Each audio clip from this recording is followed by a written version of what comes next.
What's good, y'all? I know it's been a while since you see me on this channel. That's my fault. I'm sorry. I just came over here and drop a nice little banger for y'all. Today, react to 5 disturbing recordings left by missing persons.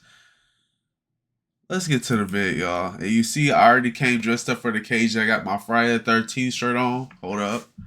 I'm going to see if you can see the back. I got my Friday 13th shirt on. You know the deal. Hold on. Hopefully y'all can see it. But yeah. Got my Friday 13th shirt on. Oh damn, I almost fell off my chair.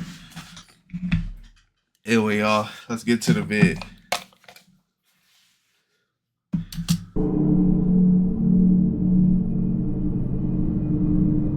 On July 29, 2008, a mother of two named Susan Powell recorded a video where she documented the assets in her home in Utah, just in case, in her own words, something happened to her. This is me. July 29th, 2008. It is 12:33 Mountain Time. Covering all my bases, making sure that if something happens to me or my family or all of us, that our assets are documented. Hope everything works out and we're all happy and live happily ever after as much as that's possible. The video was made on her attorney's advice, who feared that Susan's husband Josh might attempt to sell some of her most expensive assets. In the years leading up to the now infamous video's recording, the couple's marriage had been under a lot of strain, and during the recording, Susan lets on that things had been everything but peaceful between her and Josh over the past few years. This is all stuff bought in a year or less through Home Depot on my credit. Josh bought a lot of stuff and then he had to bankrupt it. And then he bought a little bit more on my credit. There's a nice lamp. These are things to roll wood with. And I had necklaces too. I don't know where those are. I just got in a rage, as you can see, and broke this. There's duds and pearls. So far, I don't find this pretty disturbing. Did I get scammed? Bro, they said 5 disturbing recordings. What about this makes this disturbing? It just looks like she's just talking about her items, like this is some type of review or something. I don't see this as disturbing so far. And opals in there. Broke this and threw all my DVDs. I ain't gonna lie, this shirt kind of felt a little snug. I don't like that. I might have to throw this shirt. What's so good? This shit to the Goodwill. I ain't gonna lie, this felt a little too snug. Made a mess because he was angry at me about a year or two back. Although Susan had been seeing a divorce attorney to look into the possibility of leaving her husband, they were still living together in 2009, almost a year and a half after the video was recorded. On the morning of December 6th of that year, Susan went to church with her 2 boys, after which a neighbor went to visit her, leaving her house at about 5 p.m. That night, Josh allegedly took the couple's 2 boys, Charlie and Braden Powell, on a camping trip in the middle of the night in blizzard conditions to a campsite on the Pony Express Trail. According to Josh, Susan stayed home because she was tired. The story goes that the next day, Susan's family and friends reported her missing when her 2 boys weren't dropped off at daycare. When Josh came back from the supposed camping trip with his sons, he said that when he had left the previous evening, his wife had been sleeping peacefully at home and that he had no idea what could have happened to her. After searching the couple's house in Utah, police found no signs of foul play, but things continued to get stranger as the investigation continued. Inside Susan's safe deposit box at the bank where she worked, the cops found a handwritten will and testament in which Susan alleged that Josh had taken out a $1 million life insurance policy on her a few weeks prior. Disturbingly, she also wrote, "If I die, it may not be an accident." About 10 days after she mysteriously disappeared. If I die, it may not be an accident, even if it looks like one. Take care of my boys. I want my parents, Chuck Cox, very involved and in charge of their lives. If they aren't, they're my sister. What? If they aren't, they're my sister. That did not make no sense. Can hopefully be responsible. I love my boys and I live for them. I choose not to cheat or do drugs because... Listen, I don't know what this says right here. I don't know what that means. Like, I wouldn't want to risk... What? Losing them. Yeah, I'm done reading. The authorities also found that Josh had filed paperwork to withdraw money from a retirement account, and he was officially declared a person of interest in the case. Suspiciously, Susan's family and friends reported that during the search efforts, Josh never seemed to show a genuine interest in finding his wife. But despite the mountain of evidence stacked against him, Josh Powell was never formally charged in his wife's disappearance. During the investigation, the cops questioned the couple's 2 sons, but it was hard to get any solid information out of them on account of their age. Even though they mentioned that Josh had taken Susan with them on their camping trip on the night of the disappearance, they also made outlandish claims, including allegations that they had arrived at the campsite by airplane. This made it impossible to use their statements as evidence that Josh was responsible for his wife's disappearance. Shortly after, Josh and his 2 sons moved back to their home state of Washington, but the authorities soon determined it wasn't safe for Braden and Charlie to be living with their father in the middle of the investigation, and Josh lost custody of the boys. This is where things get extremely disturbing. On February 5th, 2012, more than 2 years after Susan's disappearance, a state caseworker brought the 2 boys to Josh's house for what was supposed to be a supervised visit. Immediately upon their arrival, Josh locked the social worker out of the house and took the lives of both his children and himself by setting the house on fire with gasoline. If his behavior... Bro, why would he do that? Niggas be tripping. During the initial phases of the investigation was suspicious, the unspeakable crimes Josh committed on that day in 2012 were about as clear of an admission of guilt as you can get in a case like this. In the aftermath of the tragic incident, the cops started looking into Josh's brother and father, who they suspected knew more about the... I just don't understand. Like, they be killing the kids and themselves. Like, at least let the kids live. Why do they, like... I don't understand. Let them go to, like, some type of happy home or some shit. Always... Like, I swear, almost every case that I hear about, they kill the kids and themselves. That shit crazy. The case than they were letting on.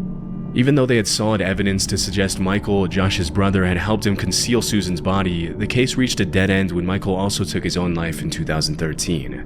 More than a decade later, Susan's dad won a lawsuit against Washington State for nearly $100 million on grounds of negligence and failure to protect the 2 children who were supposed to be in the state's custody, a big chunk of which he gave to a charity to support domestic violence survivors.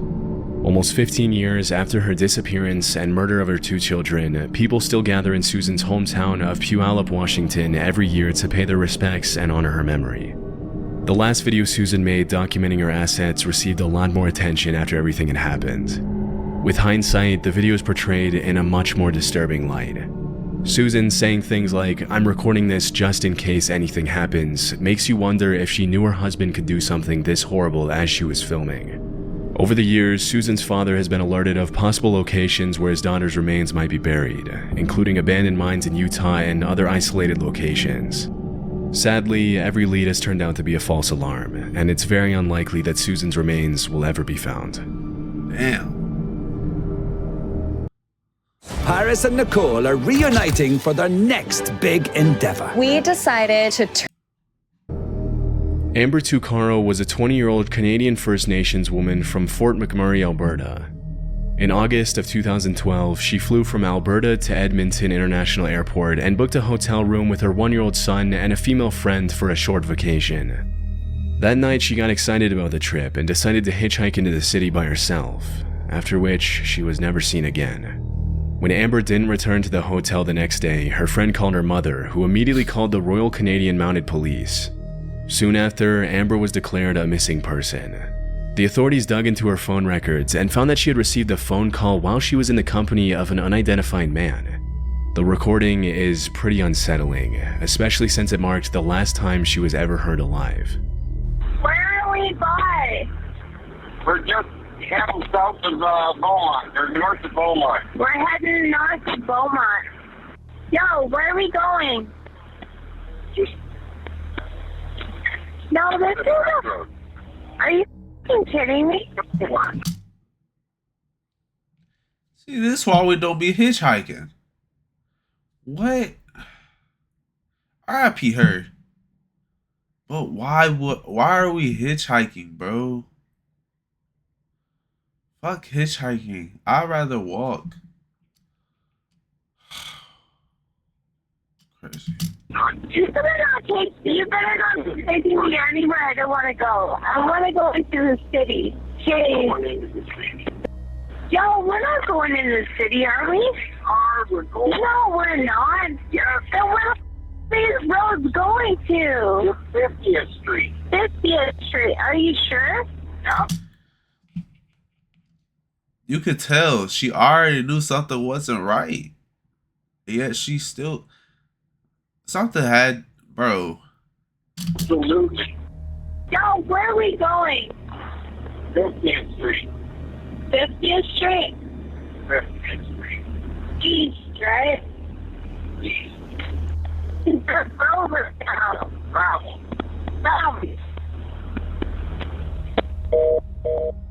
Damn. In the recording, a male driver can be heard reassuring Amber that they're heading where she wants to go, but she doesn't seem to be buying the story and is obviously pretty distressed.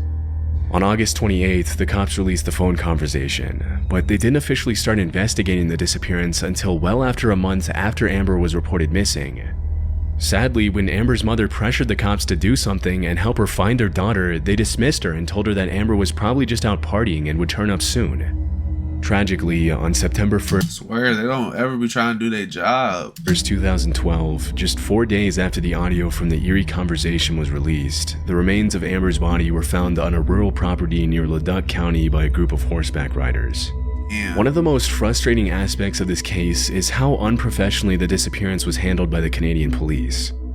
After just 1 month of searching, Amber was taken off missing persons list based on a series of suspicious, unconfirmed, and anonymous sightings in Edmonton, and it took her mother an entire month to get her back on the list. By the time she was put back on the list by the negligent cops who made the unforgivable mistake, her property, which could have been used as evidence, had already been accidentally destroyed after it was recovered from her hotel. Over the years, a few women have come forward claiming to know the identity of the man in the recording, with all of them accusing the same man. The authorities say they've looked into him, but he wasn't declared a person of interest. A few years ago, another man came forward and claimed that the man in the recording was his father, an American citizen with no legal standing in Canada who had been living on a ranch in the greater Edmonton area. If the man's testimony is to be believed, his father is also responsible for several other mysterious disappearances and deaths that have taken place in the area over the last few years. One of the most disturbing aspects in the recording is the audible dishonesty in the man's voice, which is pretty much clear as day when Amber asks if he's sure they're going into the city, and he responds with an extremely fake "absolutely." It's also pretty messed up how the cops handled the case from start to finish, and many people suspect the cause of the unprofessional management of the case was just straight up racism against the Indigenous woman. Hopefully, we'll someday have an explanation for what happened that night to Amber Tuccaro, but for now the case remains a pretty disturbing mystery. R.I.P. Amber, R.I.P. Susan, R.I.P. all the victims that's in here, bro. This one would have got me mad as shit. The cops was not even trying to do their job. Imagine you, what's called as the family of this woman, right? And then you listen to the tape, and the cops is not trying to do nothing about her disappearance, no nothing. That would have pissed me off, bro. I ain't even gonna lie. That would have pissed me off.